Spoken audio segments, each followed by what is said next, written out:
14 فوصة فاصل 5 توابعها الريموت، وأيضا شاحن البطارية وشاحن السيارة وشاحن الكهرباء. هذه الشاشة تشتغل مباشرة على شحن، تخزن شحن اقتصادية، تشغل الراديو وأيضا MP3 ومقاطع الفيديو بالفلاش ومن الذاكرة، وأيضا فيها توصيلة الدش، مدخل توصيلة الدش، تشاهد القنوات الفضائية. الآن نشاهد وإياكم القنوات الفضائية باختصار. الآن نشاهد مع بعض، ندخل لهنا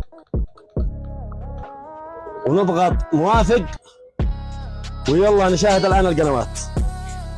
الأطفال المصابون والآن جاهز القنوات بدون شحن، بدون كهرباء، بدون أي وصلة كهرباء، فقط على شحن. وهذه توصيلة الريسيفر. وهذا العرض مقدم من تكنولوجيا الخير والبركة للتجارة العامة والسيارات فقط ب 130 ريال سعودي. لطلب هذا المنتج التواصل على الرقم في زيارتنا في صنعاء باب شعوب. اغتنموا الفرصة وشاركوا